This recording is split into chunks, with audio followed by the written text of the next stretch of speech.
Wetwogerera wano essaawa zino bannayuganda bangi batandise dda okukuba ttooki mu ggwanga Uganda mu biseera ebijja.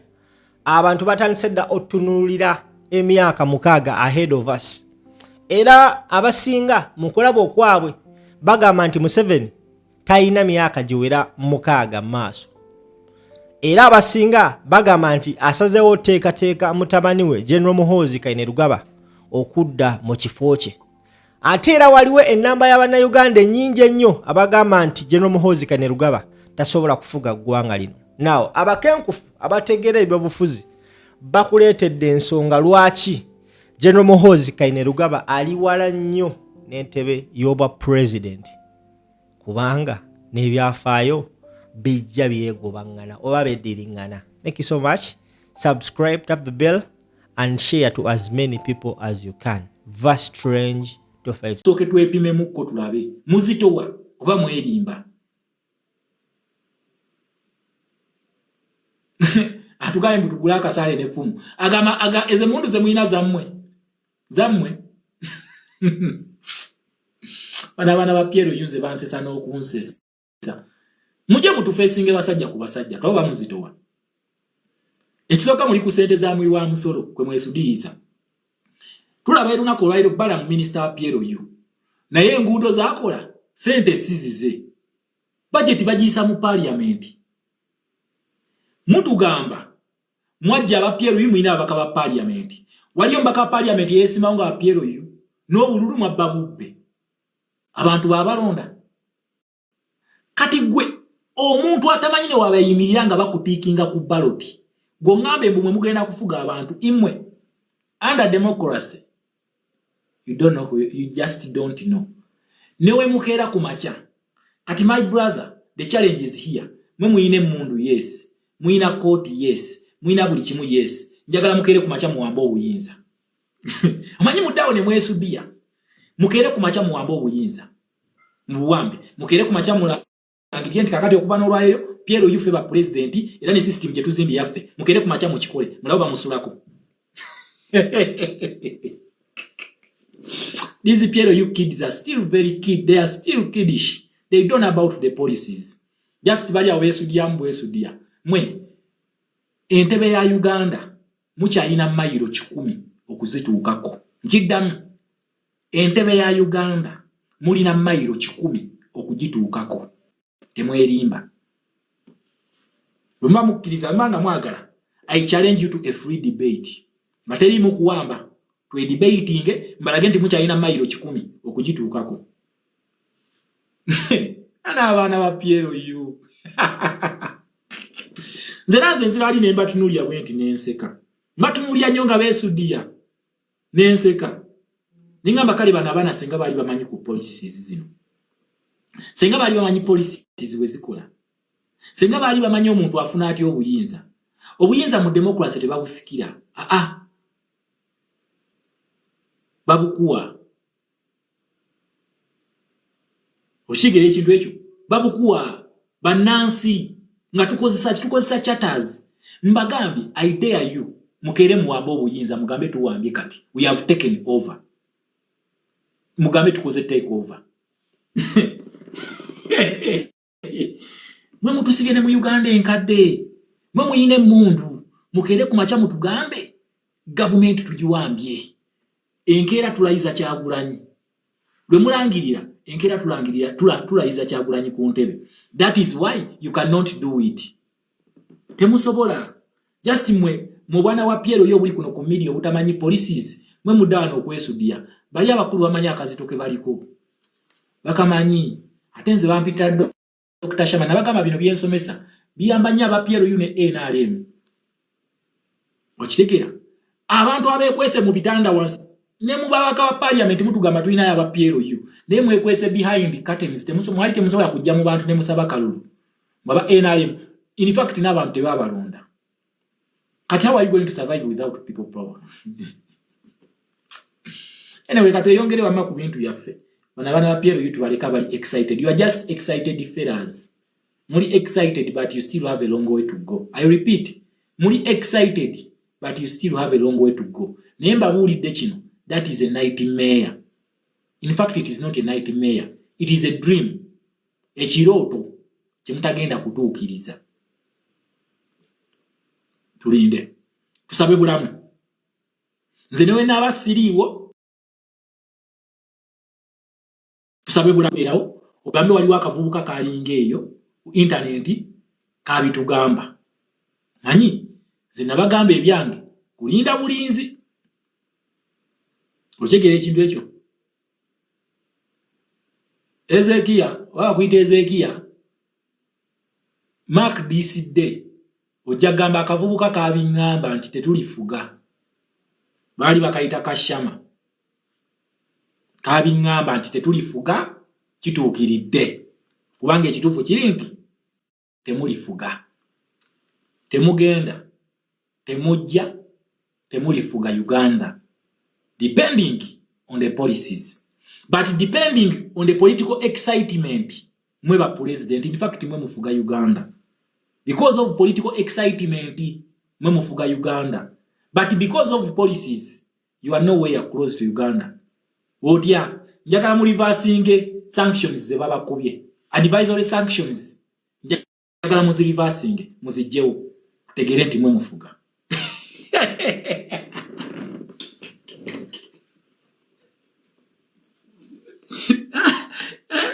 Ana bakyali bato. Njagala muzirivasinge muzejjeko. Njagala muzejjeko. Njagala mutaase economy kati weeri. Njagala mwezeeyo mu AGOA ne mu World Bank. Njagala mwezeeyo. Njagala mwezeeyo. Manyi waliwo enjawulo wakati wa political excitement ne policies. Policies ezigaba obuyinza. Mugenda kufuga ani? Mugenda kufuga ani? Policies ezigaba obuyinza. You are not anywhere close to power. But because you are just excited, muzeyi yali mu buyinza tata yafuga. Nze waffe nsobola okwetaaya kuba ndi mwana wa munju. Nsobola ogendako eri mu kadina waggulu nenzika nengendako mu kisenge nengenda gye njagala kuba ndi waffe. Ekyo kyemuli. Kyemuli. Neste kiri nti ekika kya tata kyavaamu nze agenda okikulira. Ekika kirina emiterera mwe kiyita okulonda omukulu w'ekika. Neddira Lugave. Mu family yaffe entambula buli wenjagadde. Ne mu kisenge kya tata ntuukayo. Naye ate mu kika nina wenkoma. Kati yenjawulo gye mutategeera. Bano tebaawula kika na family.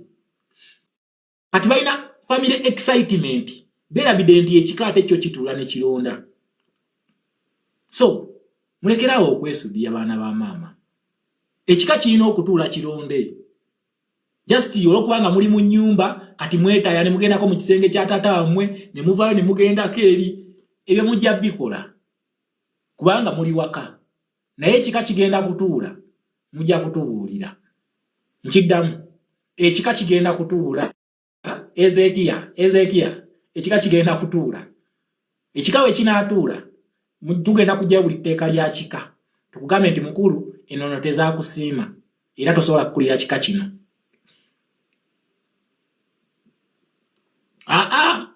Nabagamba kweno stage. Nze bonna buli omu mwaniriza. Owa PLU mwaniriza, owa NRM mwaniriza, owa NUP mwaniriza, owa buli omu mwaniriza wano ku live eyange. Era I accept ideas.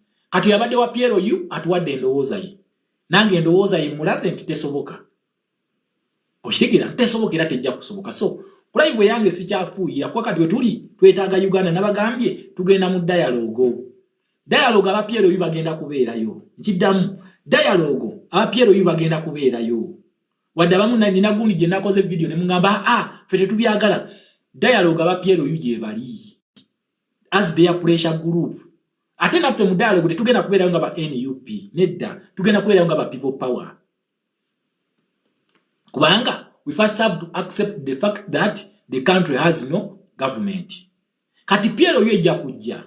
Obeena jana NRM, how are you so okay? Obeena jana NRM ejje. Niwo tuwanga tugenda mu dialogue ne PLU gyeri. Irezo dialogue nze mbagambye ze njagala kubanga ffe tetwagala kuyiwa mu nsaayi. Twetaaga Ghana. So why okujja? oba tekiri registered ebintu ebyo byagundi si bya registration ya kibiina bya bannansi ebyekibiina biri mu parliament era balina transition gye bali mugoba under iPod jeri under iPod wabule ne ya United Nations eyawamu yonna eyawamu ya United Nations nabo babeeramu kubanga they call political players baita ba political players so they have a political pressure group eyagala okupushinga for transition oba change mu ggwanga lya Uganda kati nabo pressure group yaabwe ejja babeera bagadde ejja okitegedde kati naye bano babeera tebalina mundu zaabwe emundu zaabwe bagenda zireka bweru tebayingira nazo gye tuteeseza emundu zaabwe n'amayinja gaabwe babireka bweru okitegera nange nkulamusizaako Musa emundu zaabwe bazireka bweru ne bajjanga banna Uganda kubanga walinga za United Nations tebagenda kujjanga ba NRM ba PLU bajjanga banna Uganda ziri endagano zibeera za banna Uganda kyovola bazikuliidinga nga bannansi babaddiza amaanyi gaabwe ne muddayo wali mu by election ne mweyokya ne mwesandawula akalulu okategedde ngongewe bali kukitegeera ekyo kyekibanjagaza ba Infinite Class mu bitegeera mangu naye ba P2B balwawo so ezo gundi ze tugendamu ziri za banna Uganda bonna ba political players bonna under United Nations oba eyo eba addressing nga ba political players weba addressing kati bo bademba okusalawo ne bagamba nedda fe tugenda kuwagira candidate wa NRM oba nedda faakulira ekisinde kyaffe ekya PLU kati muletenga wa NRM kati NRM ne yejjako amaanyi neekawo aba PLU kati nafa aba people part solo mugamba kati mukuru dayo mu revolution party yaffe NUP oba sikekyo jangu nga bwoli obakala kata akalulu bakitegeere eza United Nations wabula boze bagala okuweza parliament eba addressing nga ba NRM nkiddemu eza parliament eba addressing nga ba NRM okitegedde ekintu ekyo eba addressing nga ba NRM kyovola wali under iPod Piero yutegenda kufuna sente ne people power tefuna zigenda mu political parties okitegedde zigenda mu political parties naye tunabanga tugende no kubya United Nations teba addressing nga ba political parties tuba addressing nga ba Uganda kyovola tuleta Inter-Religious Council nga weri ne tuleta the Elders Forum oba Cultural Forum nayo nebeerawo then ne tuleta political players then the neutral arbiter that is the United Nations oba America because tuli mu American foreign policy oshegede ekintu ekyo kati ndooza tweyongereyo ako tukategedde so eya United Nations yaba Uganda kutereza Uganda eya parliament yaba politicians ba politicians bagala tukolera transition nga bayita mu iPod gwe munna Uganda togenda kubeera represented kubanga ne opposition gye mulina eri ku sanctioned opposition status obufu babuwi kitegeeza nti abaliyo si baffe baba wabuyo obufu obwo tetubalondangako kati zezo zebagala okuleetera mu iPod naye zino tubagamba nedda mukulu zino zeyayogeddeko ng'ali ku page ya Mordekai Muliisa zeyabagambyeko tetwagala transactional dialogue twagala transitional dialogue nakugambye jjo zeziri eziri mu parliament kubanga twagenze mu iPod kutuwa sente kiddamu twagenze mu iPod kutuddiza sente that is transactional what are you going to give the revolutionary powers ogenda okweyambula ogaweeyo it is give and take ogenda kuwaayo ojjeyo kiki kyowaayo kiki kyojjayo essaawa eno ono alina revolutionary powers akyaziremedde bali nabo ne bagamba katukozesa amaanyi ga ssente kuba ffe tulina ssente tugenda kuzikuwa kutujjako kakitegeeza ono alina okweyambula revolutionary powers aziwe bali then bali bamuwe ssente ekyo ekintu kye tuyita transactional dialogue ze zigenda maaso mu iPod. Tuina ze tuleeta ze ziriwa wano we tuli. Kugambye nkusomera lolo ya revolution His Excellency Kyagulanyi Ssentamu Robert. Oshegere ekintu ekyo. Nkusomera gundiza His Excellency Kyagulanyi Ssentamu. Ezigulirira obuyinza bakyazirina Robert. Sente ezigulirira obuyinza bakyazirina. Bayina sente ezigulirira obuyinza. Sente ze batayina ze zibeezaawo gavumenti. Wa gavumenti eri expensive. Naye ezigulirira obuyinza bazirina. Weziri. Ekyo tebakikulimba n'abantu bayina sente. Weziri. N'ebintu byaffe batunda ku black market ziba malugulirira okwesigaza mu buyinza. Kati gwe weebuuze eno company eyali erina okubikkirira ebyagwa mu kalulu. Bajiwa emitwalo 3 ejja dola zavaawa. Then eno company Skylink bajiwadde emitwalo 2 ejja dola okubawolereza okubajjako travel advisory sanctions. Bajiwa emitwalo emeka 2 bazijjawa. So ezo sente weziri. Temugamba muno sente teziriwo ezo. Weziri. What if Museveni fails to agree when UN and other parties are involved? What next? It is called an uprise. An uprise. Etya. Bagenda kuba economy eno.